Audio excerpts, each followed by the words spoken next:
నిజంగా చెప్తున్నాం, మా మీద బురజల్లి వైఎస్ఆర్ కాంగ్రెస్ పార్టీ మీద బురజల్లే కార్యక్రమానికి పెట్టుకుంది తప్ప రాష్ట్రం మొత్తం మీద అక్రమ రవాణా విషయంలో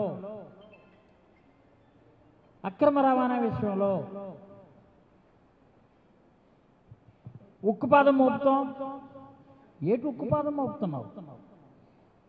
ఉక్కుపాదం మోపుదామంటే చుట్టూ మీ సామాజిక వర్గానికి సంబంధించినటువంటి వ్యక్తులే కదా రాష్ట్రంలో వ్యాపారాలు చేస్తున్నటువంటి వాళ్ళు.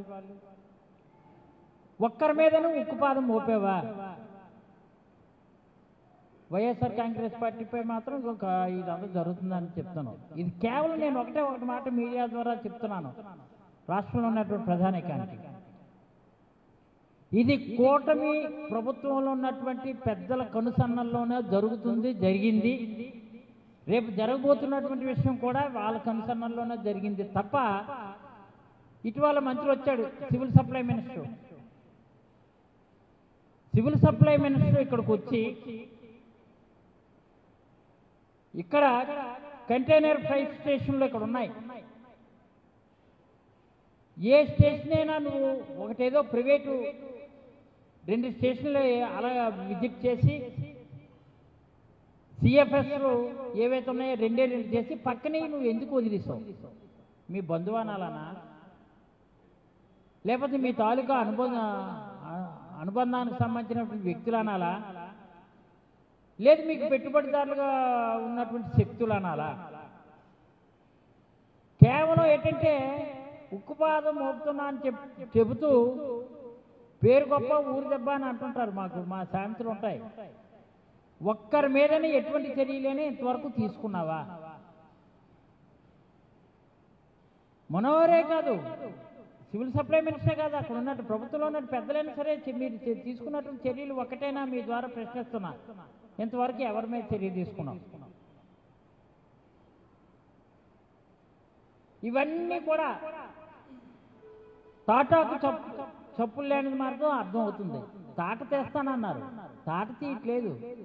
ఈ అక్రమ రవాణా చేస్తున్నటువంటి వాళ్ళు ఎవరో ఆ వేటగాళ్ళు అని చెప్పి వాళ్ళతో ఆట ఆడుకుంటూ సయ్యాటలు ఆడుకుంటూ కాలయాపన చేశారు తప్ప ఒక్కరి మీద కూడా చర్య తీసుకున్నటువంటి దాఖలాలు అయితే ఇంతవరకు కనిపించలేదు.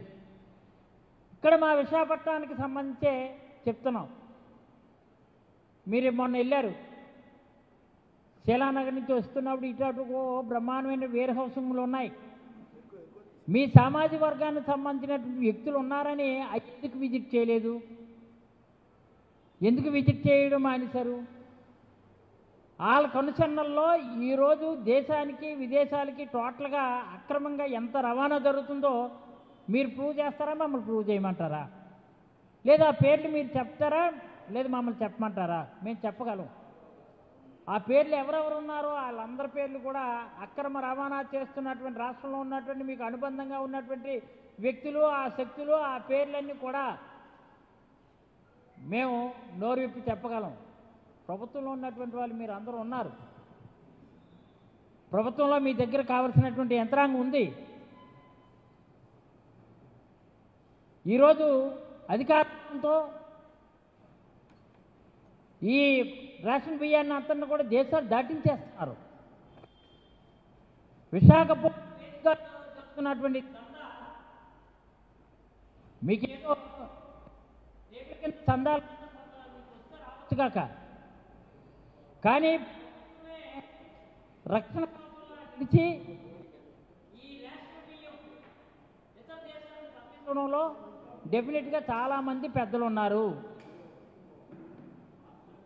పర్టికులర్గా ఈరోజు మీకు మీడియా ద్వారా గౌరవ ముఖ్యమంత్రి గారు కానీ డిప్యూటీ సీఎం గారు కానీ మీరు దయచేసి వీళ్ళపై దృష్టి కేంద్రీకరించి వీళ్ళపై చర్య తీసుకోవాల్సినటువంటి అవసరం మీ భుజస్కంధాలపై ఉందని మాత్రం ఈ సందర్భంగా తెలియజేస్తున్నాను.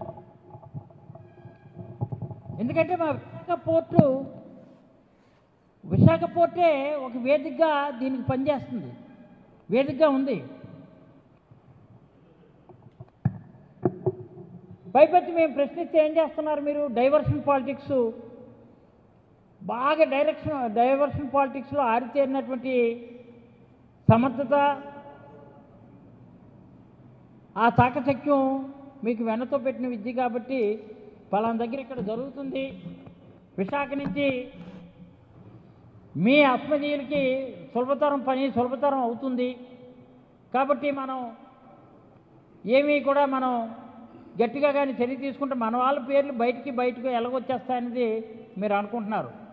విశాఖ పోర్ట్ అథారిటీ విపిఐకి అనుబంధంగా ఉన్నటువంటి Visakha container terminal private limited VCTPCL నడుస్తుంది. ఈ సంగతి అందరికీ తెలిసిందే.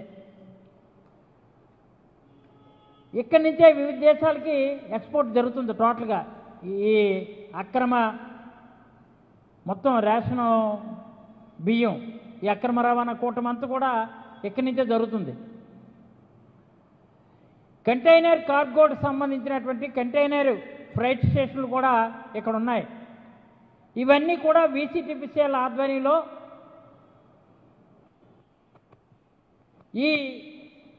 ఈ సిఎఫ్ఎస్లు నడుస్తున్నాయి. దీని పక్కనే 3 సిఎఫ్ఎస్లు పనిచేస్తున్నాయి. ఇతర దేశాలకు పంపిస్తున్నటువంటి ఈ కార్గోని కస్టమ్స్ హౌస్ బ్రోకర్ సంస్థలన్నీ అనుమతులు తీసుకొని అక్కడ ఈ కస్టమ్స్ నుంచి క్లియరెన్స్ వచ్చిన తర్వాత సిపిఎస్లు తీసుకొస్తాయి.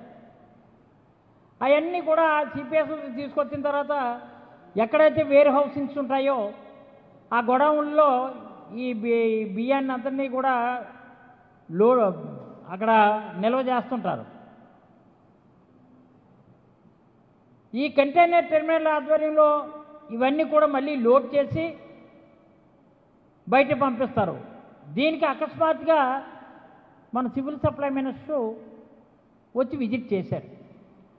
విజిట్ చేసిన వాళ్ళు తొలుత ఈ కంటైనర్ ఫ్రైట్ స్టేషన్లు ఏవైతే ఉన్నాయో ఆ పక్కన ఉన్నటువంటి గేట్వే సిఎఫ్ఎస్ని అడవడిగా తనిఖీ చేసి అది ప్రైవేట్ సంస్థ, ఎక్కడో ఛత్తీస్గఢ్ నుంచి వచ్చినటువంటి బియ్యం అక్కడ ఉంటే అక్కడి నుంచి ఆ వచ్చినటువంటి బియ్యాన్ని అది చేసి సీజ్ చేసినట్టు చేశారు. మిగిలినటువంటి పక్కనే ఈ సిఎఫ్ఎస్ సంస్థలు మిగిలిన ఎందుకు నువ్వు విజిట్ చేయలేదు, నీకు ఎక్కడి నుంచి ఫోన్ వచ్చింది, ఆ సంబంధించిన వ్యక్తులు మీకు ఎంత బంధువులా, మీ సమాజ వర్గం సంబంధించిన వ్యక్తులే కదా. మీరేం చేశారు, అక్కడున్న బియ్యాన్ని పీడిఎస్ అని నిర్ధారించి వాటిని సీజ్ చేయాలని ఆదేశించారు. చేసి ఏం చేశారు, ఒక తహసీల్దార్ని, ఒక డిప్యూటీ తహసీల్దార్ని, ఒక విఆర్ఓని నిఘాగా ఒక కమిటీ ఏర్పాటు చేశారు. ఈ పీడిఎస్ అని తెలిసినా సీజ్ చేయకుండా మీరేం చేశారంటే ఇక్కడికి వస్తున్న ప్రతి కార్గోని క్షుణ్ణంగా పరిశీలించి ఎగుమతికి అనుమతిస్తుందా. యాక్చువల్గా ఈ పీడిఎస్ బియ్యం ఉంటే ఖచ్చితంగా సీజ్ చేసి ప్రభుత్వాన్ని నివేదిక ఇవ్వాలా. అలా కాకుండా అది కొన్ని ఈ కార్గో బ్రోకర్ సంస్థలతో ఏం చేశారంటే కుమ్మక్కైపోయి అవి సీజ్ చేయకుండా పక్కన ఉన్నటువంటి ఫ్రైట్ స్టేషన్ ఈ ఫ్రైట్ స్టేషన్లు ఏవైతే ఉన్నాయో దానికి పంపించేస్తున్నారు. పంపించి అవి